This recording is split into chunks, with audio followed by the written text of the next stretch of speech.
Hi పిల్లలు, మనం ఈరోజు 3వ తరగతి తెలుగు సంసిద్ధత పాఠం వానకాలం అభ్యాసపత్రం 19 బోధనాంశం రాయడం.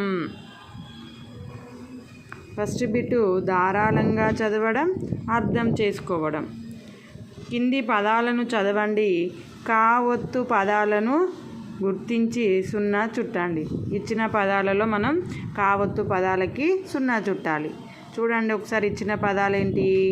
అమ్మ, చెక్క, పడవ, బండ, చెట్టు, ముక్క, ఇల్లు, గుడిసె, పక్షి, వాన, దుప్పటి, నక్క, అక్క, చుక్కలు, తక్కెడ. ఈ ఇచ్చిన పదాలలో మనకి కావత్తు పదాలు. అమ్మ, అమ్మ అంటే ఏ ఒత్తు? మా ఒత్తు, కాబట్టి ఇది కాదు. నెక్స్ట్ చెక్క, చెక్క ఏ ఒత్తు? కావత్తు. నెక్స్ట్ పడవలో ఒత్తుందా? లేదు. బండలో లేదు. చెట్టులో టావొత్తు. ముక్క, ముక్కలో కావత్తు.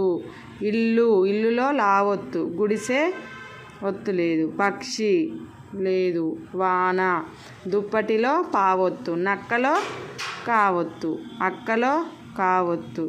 చుక్కలు, చుక్కలులో కావొత్తు. తక్కెడలో కావొత్తు. ఈ విధంగా కావొత్తు పదాలకి సున్నా చుట్టిన. నెక్స్ట్ కింది ఖాళీలను సరైన పదాలతో పూరించండి. కింద పదాలు ఇచ్చాడు. ఏమేంటి అవి? అమ్మమ్మ, బతుకమ్మ, కొమ్మ, నిమ్మకాయ. దీని తర్వాత కింద 4 వాక్యాలు ఇచ్చాడు. ఈ వాక్యాలకి మధ్యలో ఖాళీ ఇచ్చాడు. ఈ ఖాళీలలో ఈ 4 పదాలలో ఏది వస్తుందో సరైన పదంతో పూరించండి అని అన్నాడు. చూడండి, చెట్టు డాష్ మీద చిలుక ఉంది. చెట్టుకి ఏముంటుంది? అమ్మమ్మన, బతుకమ్మన, కొమ్మ, నిమ్మకాయ. చెట్టు కొమ్మ మీద చిలక ఉంది. కొమ్మ. కాకోత్తం ఇస్తే కో, మా, మాకు మావత్తు. అమ్మకు అమ్మను డాష్ అంటారు. అమ్మకు అమ్మను ఏమంటారు? అమ్మమ్మ అంటారు.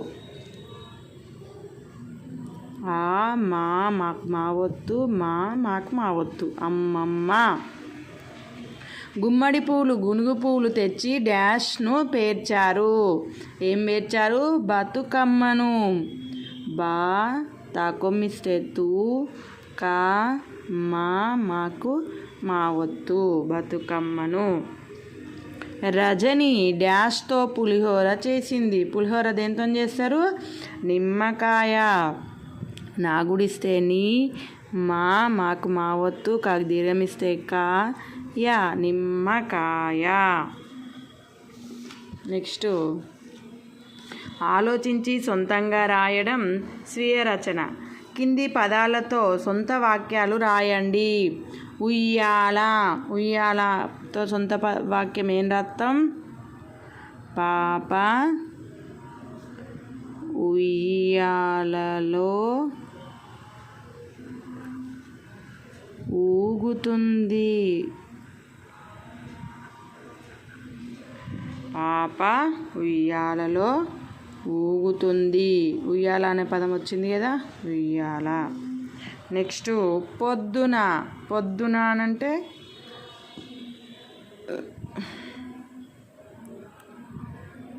రోజు పొద్దున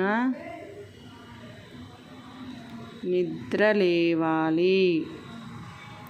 రోజు పొద్దున్నే నిద్ర లేవాలి. పొద్దున లేవాలి. అమ్మ, నాకు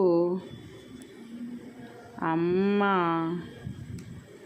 అంటే చాలా ఇష్టం. అమ్మ అంటే ఎవరికైనా కూడా ఇష్టం ఉంటుంది కదా. నాకు అమ్మ అంటే చాలా ఇష్టం. నెక్స్ట్ చిన్న, మా చెల్లె నాకన్నా చిన్నగా ఉంటుంది. చిన్నగానే ఉంటారు కదా చెల్లెలు, ఆ విధంగా చిన్న. చిన్నగా ఉంటుంది. ఈ విధంగా నేను ఇచ్చిన పదాలతోని సొంత వాక్యాలు రాశాను. మీకు నచ్చిన వాక్యాలు మీరు రాసుకోవచ్చు. ఓకేనా పిల్లలు? Thank you for watching.